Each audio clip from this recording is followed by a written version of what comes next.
Question d'abonné. Cela fait 6 mois que nous sommes mariés avec mon mari, mais avant, nous nous fréquentons depuis 3 ans. Il y a un sujet que nous n'avions pas abordé avant le mariage, celui du budget.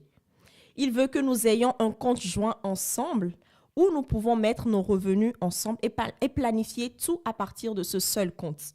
Cela me dérange car j'ai toujours été habituée à avoir mon propre compte et à gérer mon argent comme je le voulais. Je ne veux pas non plus que mon mari se sente frustré, mais je ne sais pas comment mettre ça sur la table afin que nous puissions en discuter et qu'il ne pense pas que je veuille lui cacher des choses. Votre avis me sera précieux. Salut, on espère que vous allez super bien. Donc, vous avez entendu cette question. Ça, c'est vrai que l'argent dans le couple, c'est le nerf de la guerre. Ouais, mais l'argent partout, c'est le nerf de la guerre. Hein. C'est ça. C'est pas seulement non, c'est pas dans seulement le business, truc, mais non.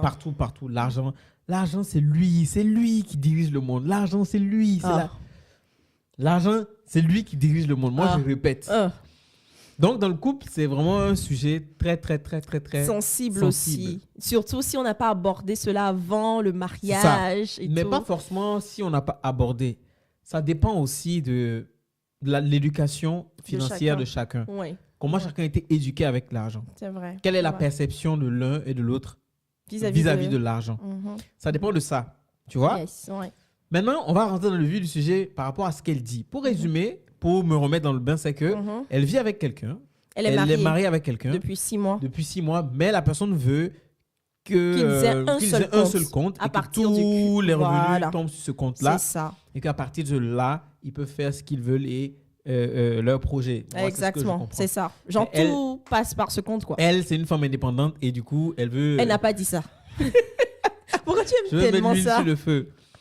Elle n'a pas eu cette habitude-là de confier son argent à quelqu'un. À autrui. Ou de gérer son argent. Elle ne veut pas. Elle veut aussi avoir son... Exactement. Alors, moi, honnêtement, c'est quoi? C'est que si elle nous suit, vous êtes mariés. Qu'est-ce qui est, dans le mariage, là, qu'est-ce qui a été précieux? Pourquoi vous avez voulu vous marier? Tu comprends? Ce qui veut dire, pourquoi je pose cette question, c'est que si vous êtes ensemble, c'est que vous avez vraiment quelque chose en commun. Et que vous avez surtout confiance l'un en l'autre. Voilà, c'est ça. Maintenant, pourquoi avoir le doute? Pourquoi avoir peur de mettre son argent ensemble? Est-ce que mettre son argent ensemble, ce qui veut dire que tu n'auras pas forcément la liberté financière que tu veux de pouvoir gérer ton argent? C'est ce qu'elle dit en plus. C'est ce qu'elle dit. Oui, qu'en fait, elle a toujours géré son argent comme elle le voulait. Donc maintenant, mettre ça sur un seul compte, c'est comme si elle perd un peu l'autorité sur son argent, tu vois. Elle perd un peu la main mise. Voilà, exactement. C'est ça. Mais pas pour elle seule. Est-ce qu'elle pense que l'homme aussi, il ne perd pas son autorité sur cet argent-là? Peut-être que l'homme, c'est plus facile à l'homme peut-être de laisser... Je sais pas. Parce que là, on n'a pas l'avis de son mari. C'est juste son avis à elle. Peut-être qu'elle est un peu dans le genre où, au cas où on met tout l'argent ensemble et qu'on fait les choses et puis ça ne marche pas bien, ou peut-être j'ai envie de quelque chose et que je veux m'offrir ça, mon mari va se dire non, c'est pas le moment de dépenser et tout. Alors que si son argent était sur son propre compte, elle peut l'utiliser comme elle veut. Oui, elle va l'utiliser, mais finalement, le pouvoir d'achat qu'ils auront va baisser. Moi, je pense que l'homme, il est en train de penser pour l'après, en fait, pour les projets à venir. Parce que si vous êtes ensemble, que vous avez un seul compte et que vous mettez de l'argent, vous avez un pouvoir d'achat plus élevé. Tu comprends? Et lorsque vous mettez ensemble de l'argent, par exemple, il y a un compte joint, vous êtes ensemble sur le compte joint et il y a des dépenses à faire. Vous allez d'abord privilégier les dépenses que vous faites ensemble à la maison. Ce qui va être des gros dépenses, les grosses dépenses, vous allez les faire. Tu vois? Mais ça ne veut pas dire que chacun aura aussi une partie qu'il va avoir pour son argent. C'est ça. Mais ça sera mieux contrôlé, je pense. Et je pense que cette vidéo, on va peut-être faire de l'éducation financière, mais ça reste un modèle à suivre pour certaines personnes pour pouvoir vraiment maîtriser le budget du foyer. Il y a d'autres personnes également qui ne le font pas comme ça, mais qui ont un seul compte à part. Et c'est le compte joint où toutes les factures communes passent. Et comme ça, quand chacun a son argent, chacun vire soit en fonction des pourcentages. Et ça, on peut le dire, c'est ce que nous on fait. Nous, en tout cas, c'est ce qu'on fait. Chacun a son compte. Et je pense qu'on avait pensé même d'ailleurs à se dire finalement, on va supprimer nos comptes et puis garder un seul compte pour tout le monde. C'est ça. Après, je pense aussi que tout part de la communication parce que si ils décident vraiment de faire un seul compte joint et que la femme n'a pas son compte et que le monsieur aussi n'a pas son compte courant, perso, ils peuvent quand même faire un compte épargne chacun de son côté et se dire que, OK, quand mon salaire va tomber, ton salaire aussi va tomber sur le compte. Voilà ce qu'on met sur ton épargne à toi, ce qu'on met sur mon épargne à moi. Et maintenant, le reste, bah, peut-être dans le mois, on se définit. On définit un montant. Tu ne dépasses pas 500 € d'achat impulsif ou un truc comme ça. Moi aussi, pareil, je ne dépasse pas ça. Comme ça, comme tu l'as dit, on maîtrise le budget, on maîtrise les rentrées d'argent et tout. Parce qu'avoir 2 comptes aussi, des fois, c'est aussi des frais. Tu vois, il y a les frais de tenue de compte. Il y a Exactement. En plus, il y a des petites choses de côté que chacun va payer. Et ça fait que votre pouvoir d'achat baisse parce que vous diminuez ce que vous avez en entrée. Tout part. Et moi, ce que tu dis, je suis totalement d'accord. Maintenant, la réponse qu'il faut lui donner, c'est... Après, ça va dépendre. Ça va dépendre de ce que comment tu penses la chose. Est-ce que pour toi, vouloir avoir ton propre argent et gérer ton argent, c'est parce que tu veux cacher des choses à ton homme? Ou est-ce que... Pas.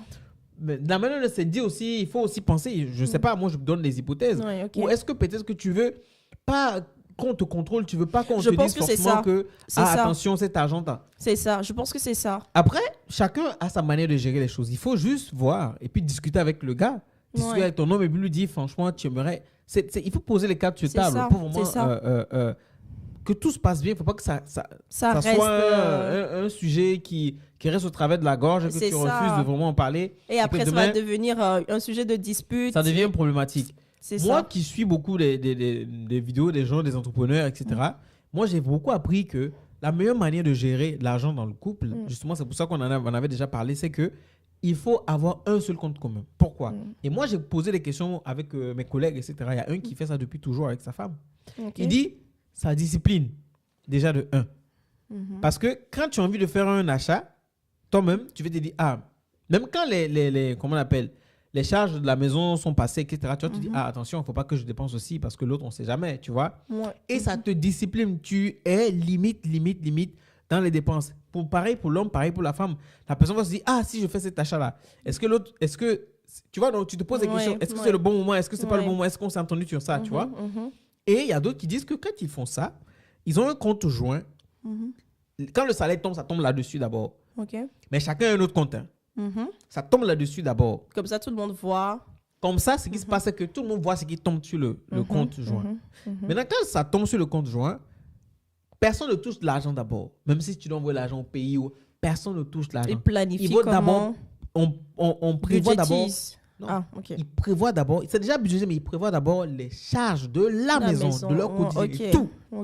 Quand les charges sont passées, quand les grosses charges sont passées, ils vont se dire maintenant, bon, l'argent qui reste, chacun a un pourcentage et on vit sur le compte de chacun. Tu fais ce que tu veux, c'est ton problème. L'autre aussi fait ce qu'elle veut, c'est son problème. Mais les charges ont été réparties et ils ont assumé, ils ont supporté les charges et les coûts et ils ont fait de l'épargne. Maintenant, ce qui reste là, c'est si tu veux prendre tout ton argent à Dubaï, il te reste... Va. Tu vois, c'est une manière de gérer, c'est une gestion en fait. Donc, il y a plusieurs stratégies. Il y a certaines personnes qui peuvent avoir un seul compte et puis laisser tout tomber. Et en plus, quand c'est comme ça, quand vous avez des projets vis-à-vis de la banque, vous avez de l'argent qui tombe sur le compte et c'est vu comme ça. Mais ça reste une chose qu'il faut discuter c'est ça. Avec son partenaire. C'est ça. Parce que, en fait, je pense que là, je viens de penser peut-être que c'est aussi le fait de rendre compte, tu vois. C'est comme si, quand on met notre argent ensemble, si je veux dépenser de l'argent, je dois obligatoirement venir te rendre compte de ce que je veux enlever sur le compte ou bien de l'achat que je veux faire, tu vois. Parce que tu sauras forcément que de l'argent a bougé et tu vas me poser des questions. Mais il faut rendre compte. Tu vois. Mais c'est normal. Et c'est peut-être ça. C'est peut-être ça qu'elle ne veut pas. Devoir rendre compte de comment elle utilise maintenant, elle, son argent et tout. Et imagine, je ne sais pas si c'est le cas, imagine peut-être que c'est elle qui gagne le plus dans la maison. Elle va peut-être se dire, ok, je vais mettre mon argent ensemble et tout. Là, ça sera plus vraiment proportionné. Je ne sais pas comment il marchait. C'est vrai qu'il y a beaucoup de questions derrière. Je ne sais pas comment il marchait, il fonctionnait jusqu'à présent, mais peut-être qu'elle va se dire, si c'est moi, je gagne beaucoup plus. Bah, si on met tout ensemble, c'est plus moi qui vais dépenser que l'autre, en fait, tu vois. Mais je sais pas. Ça fait quoi? Mais c'est pas tout le monde qui veut ça. Oui, mais moi honnêtement, sur ça, moi, ça fait quoi? Ça fait rien. L'argent, si c'était l'autre, son argent, tu l'utilises de toute façon. Oui, je pense que du côté du regard de l'homme, c'est plus... On trouve ça plus naturel que ce soit l'homme qui dépense le plus, même si c'est lui qui gagne plus ou moins, peu importe, on trouve normal que c'est lui qui dépense le plus. Mais quand c'est la femme qui gagne plus, je pense qu'il y a un côté de... Non, mais il ne faut pas avoir ce côté-là. Si aujourd'hui les gens se revendiquent avoir les mêmes salaires que les hommes, donc il faut aussi accepter aussi de pouvoir supporter les charges. Moi, honnêtement, même si la personne elle gagne 10 000 euros, tu gagnes 5 000 euros, si on dit chacun d'apporter 50%, qui apporte le plus? C'est l'autre. C'est qui? C'est l'autre, non? Ouais. Donc, elle enlève 50% de son argent, il lui laisse combien? Ouais. Il lui laisse combien? 5 000. L'autre, il enlève, il laisse 2 500. Qui a toujours l'argent? Donc, à un moment donné, que ce soit 50-50... Je pense que c'est pas toujours vu comme ça. Hein. Mais il faut... En fait, le truc, c'est quoi? Il faut voir ça comme ça. Pour moi, honnêtement... Non, oui, je suis d'accord avec toi. Pour moi, honnêtement, le couple, c'est comme une société. Il faut gérer ça comme une structure, une société. Vous êtes 2 dirigeants. Tu comprends?